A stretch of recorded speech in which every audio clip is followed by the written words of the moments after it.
안녕하십니까. 실내 디테일 세차, 실내 클리닝 빡세게 시공하는 GP카 케어입니다. 차량에 뭘 쏟거나 냄새가 날 때 스팀 세차 맡기면 된다 라고 하는 경우가 있는데, 스팀 세차는 마술이 아닙니다. 그런 잘못된 정보 때문에 스팀 세차장에서 세차 후 실내 악취가 사라지지 않거나 곰팡이가 생겨서 방문하는 경우가 가끔 있습니다. 물론 오염 정도나 부위에 따라서 스팀 세차로도 어느 정도는 제거가 가능하고 비용도 저렴하게 나올 수 있지만 100% 제거가 된 것이 아니라 보이는 곳만 제거가 되었거나 잘못된 작업 방법으로 인해 2차 오염이 더 심해지는 경우가 많이 있습니다. 오늘만 사는 장사꾼이라면 복불복으로 작업을 해보고 잘되면 다행이고, 잘못되더라도 나몰라라 하는 방식의 영업을 하겠지만, 돈을 벌기 위해 이 업을 하지만 그래도 기술자라고 생각하는 작업장이라면 최소한 작업 실수로 2차 오염이 되는 일은 없어야 되지 않을까 생각합니다. 실내 클리닝을 위해 저희 샵을 방문해 주시는 고객님들의 경우는 차량에 커피나 음료를 쏟는 경우나 아이들이 우유를 쏟거나 구토를 한 경우가 가장 흔하고, 반려동물이 토하거나 배변 실수를 하는 경우도 가끔 있는데, 구조를 알면 업체는 실수할 확률이 줄어들 것이고, 오너분들은 업체를 선택하는데 가격만 보고 판단해서는 안 된다는 것을 알 수 있지 않을까 해서 공유를 해봅니다. 요즘 차량은 옵션이 좋아지면서 통풍 시트는 거의 기본이죠. 영상에 보이는 시트는 강아지가 배변 실수를 해서 냄새가 나는 상황이고, 시트 틈에 박혀있는 오염을 제거하기 위해 방문을 해주셨는데, 묻어있는 것을 물티슈로 많이 닦아서 오염이 심하지 않을 거라고 눈에 보이는 부분만 처리해주기를 원하셨는데, 죄송하지만 저희는 그렇게 작업하지 않습니다.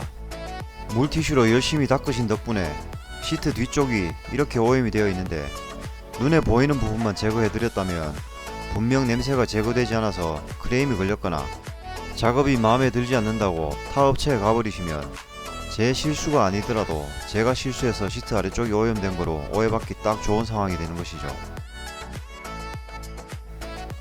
시트 위에 어떠한 오염이 되었다면 진공 청소기 같은 것을 이용해서 누르지 않고 제거해 주시는 것이 좋습니다. 그렇게 하셔도 표면이나 타공 부위에 오염물이 남을 수 있는데, 오염된 부분을 타월 같은 걸로 닦게 되면 오염물을 눌러서 시트 아래쪽으로 파고 들어가게 됩니다. 정말 운 좋게 표면만 오염이 되었다면 석션 작업으로 제거될 수 있지만, 뜯어서 뒤쪽을 확인하지 않으면 알 수가 없죠. 그리고 표면만 오염이 되어 있다 하더라도 세척을 위해서 약품을 분사하게 되면 약품에 녹아서 2차 오염이 될 수 있고, 스팀을 사용해버리면 높은 온도와 압력 때문에 가죽 아랫부분 스펀지까지 오염이 될 수가 있습니다. 스펀지는 압축되어 있는 제품이기 때문에 물에 젖거나 오염물이 파고 들어가면 세척하기도 어렵고 건조 작업에 상당히 오랜 시간이 소요될 수 있습니다. 시트에 액체를 쏟은 경우는 그림에서 보시듯 엉덩이 쿠션이 뒤쪽으로 경사져 있는 구조입니다. 액체를 쏟게 되면 뒤쪽으로 흘러내려가게 되고, 엉덩이 쿠션과 등받이 부분에 빈 공간이 있다면 엉덩이 쿠션만 세척하면 되지만, 안타깝게도 엉덩이 부분과 등받이 부분 닿아 있는 쪽에 틈이 없기 때문에 고여있던 오염물이 실밥과 타공된 구멍 틈으로 흘러들어가서 가죽 아래쪽과 스펀지에 오염이 되며 등받이 아래쪽도 오염이 되고, 등받이 뒷부분에 있는 백커버 아래쪽이 엉덩이 쿠션 아래쪽으로 연결이 되기 때문에 커버도 오염이 될 수밖에 없습니다. 시트를 탈착해서 백커버 아래쪽 부분을 들어 올려서 확인한 뒤 오염이 있다면 최소한 아래쪽 부분을 조심히 세척해 주시거나 백커버를 탈거해서 세척을 해주시는 것이 좋고, 엉덩이 쿠션을 분리하고 가죽을 벗겨서 가죽과 스펀지 오염을 세척하시면 됩니다. 그리고 등받이 아래쪽 오염이 있다면 시트 프레임 때문에 세척이 쉽지 않습니다. 그래서 등받이 역시 분리를 해서 세척을 해주시는 것이 안전합니다. 플로어 카페트에 액체를 쏟았다면 가장 먼저 체크를 해줘야 되는 부분이 매트를 고정해주는 후크입니다.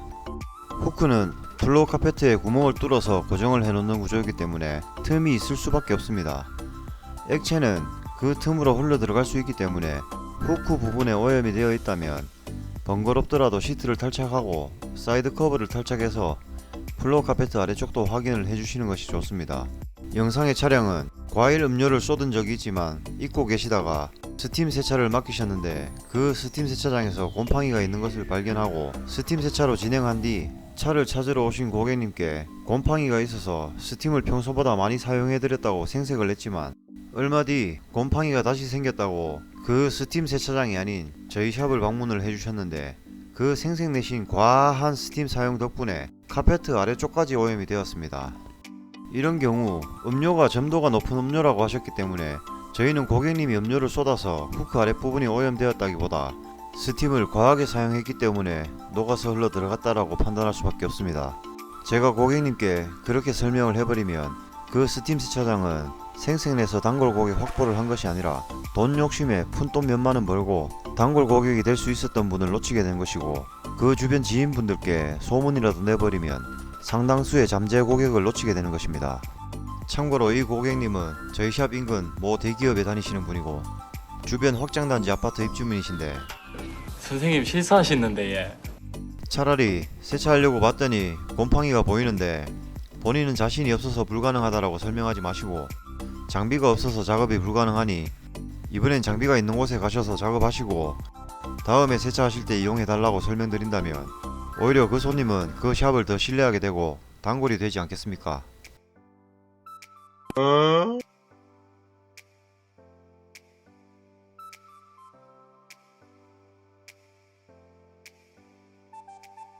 이 새끼한테 입만 벌리면 거짓말이 자동으로 나와.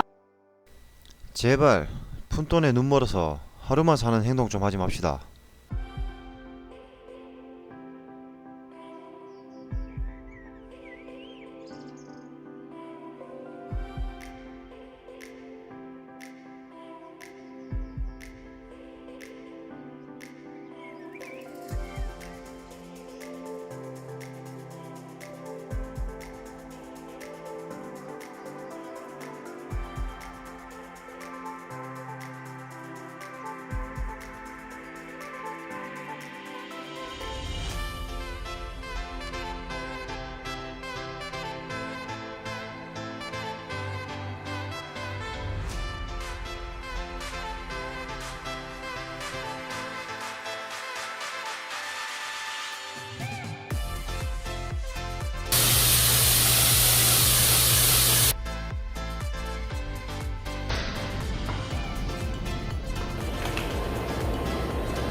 이 시부를 이게 뭔 일이래?